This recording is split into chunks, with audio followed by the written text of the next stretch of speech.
minta izin untuk mewawancarai Bapak mengenai perilaku organisasi. Ya, jadi mungkin ya ini tugas wawancara dari mata kuliah dalam organisasi. Ya. Ya, dari sini saya yang apalagi dengan proses gelar. Saya dengan proses gelar. Ini langsung saja pertanyaannya. Yang pertama, Pak, bisakah dijelaskan posisi dan tingkat manajemen Bapak? Posisi sekarang, Iya, posisi sekarang. ya dulu saya ikut di safety officer di pabrik, di terminal karena saya tidak langsung di sini. Pertama di Tanjung, di Banyuwangi, Sidoarjo sama di sini. Nah, mulai 1 April ini saya tanggung jawab di sini sebagai ya kepala program. Terus Berapa lama Bapak menempati posisi sekarang sejak baik pertama masuk dalam perusahaan ini? saya masuk perusahaan tahun 19, saya itu 1997. Jadi hampir 30 tahun, tapi berbeda-beda. Kita mengakhiri dari Tarjun, terus pindah ke Banyuwangi, terus pindah ke Sidoarjo, terus terakhir pindah ke Perak, baru pindah lagi ke sini. Mungkin bisa dijelaskan berapa tahunnya, berapa jabatannya? Kalau di Tarjun itu selama 23 tahun sebagai planning engineering, terus 1,5 tahun di Banyuwangi sebagai D&D officer, 1 tahun di Sidoarjo, lain silo Sidoarjo ya, terminal Sidoarjo sepanjang 2 tahun di terminal Milan, Perak, Surabaya, dan mulai di sini sekitar bulan Februari 2024. Jadi belum lama. Sini. Apakah Bapak pernah berjumpai karyawan yang tidak puas? Gimana cara mengatasi ketidakpuasan tersebut? Oh ya, karyawan bos yang tidak puas itu selalu ada, bahwa kesenjangan jabatan, kesenjangan pendapatan itu selalu ada. Nah, bagaimana cara mengatasinya ya kita komunikasi, kita kasih struktur organisasi. Organisasi itu ada namanya lowongan, ada perlu dipromosikan, ada juga perlu kalau di sebenarnya juga ada namanya promosi, ada namanya klasifikasi. Kalau promosi itu untuk naik jabatan, kalau klasifikasi itu naik grade. Jadi setiap eselon itu ada grade-nya. Eselon 6 itu ada grade 2, 3, 4, 5. Eselon 5 itu ada grade 7, 8, 9, 10, 11. Jadi kalau naik eselon itu namanya produksi, tapi kalau naik grade itu namanya klasifikasi.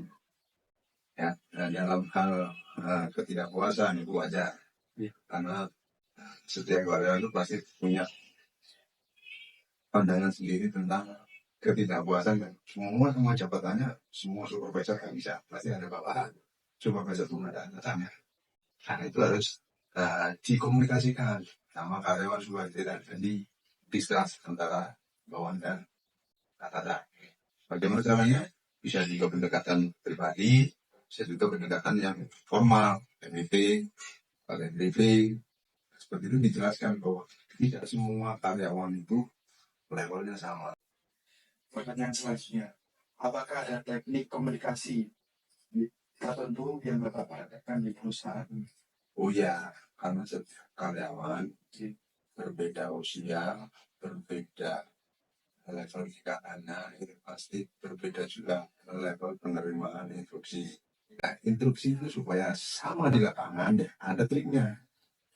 Sepertinya setiap seminggu sekali kita itu ada namanya briefing apa yang terjadi kebijakan manajemen. Ya, seperti ini kita sampaikan di forum-forum resmi, safety briefing atau pagi. Tapi kadang-kadang karyawan yang berbeda usia, cara menerimanya berbeda. ya kita masih harus komunikasi virtual ya. Dari hari gaji Mas Bro, dan habit itu tidak langsung bisa dirubah, perlu waktu, perlu sabar. Nah, komunikasi kan Bapak kan udah berpindah-pindah tempat, tapi di satu perusahaan yang sama. Itu apakah sama apa beda cara komunikasi? Beda, Beda. karena budaya seseorang ini tidak sama. Jadi disitulah seninya memanage orang daripada seni memanage mesin itu lebih mudah. Mesin kan datang dia seperti itu, jalan seperti itu, dia nggak akan berontak. Tapi orang ada sih. Nah, orang itu ada sesi yang harus kita selama.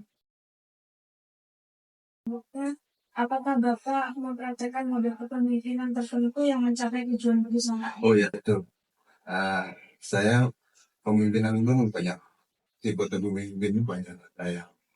Ada yang lembut, ada yang strong, ada yang diktator, ada yang semacam apa itu kerajaan gitu. Jadi saya menerapkan humanisme.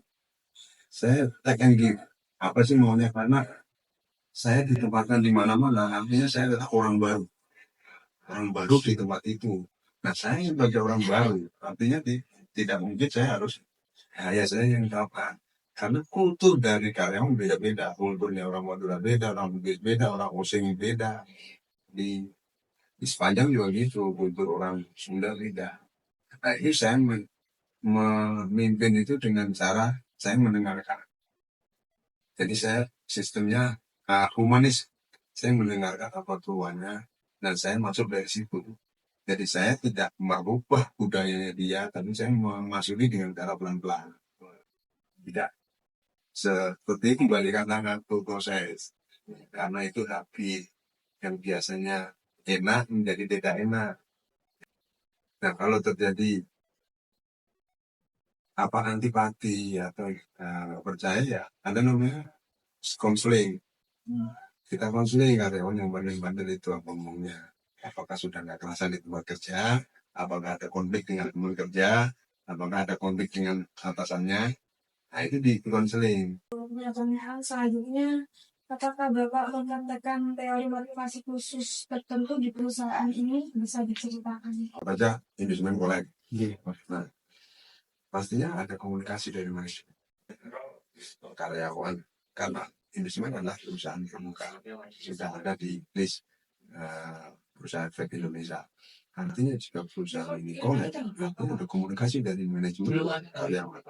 Kita posisinya seperti ini, kalau kita harus teruskan, kalau kita tidak bisa memanajemen, kita akan ada pengurangan. Nah, di pengurangan ini pasti ada benefit yang harus diterima oleh karyawan. Karena di perusahaan investment itu ada namanya perjanjian kerja bersama atau apa namanya kalau staf ini ya, perjanjian kerja bersama itu mengatur kalau terjadi sebetulnya berapa pesangonnya, pada karyawannya.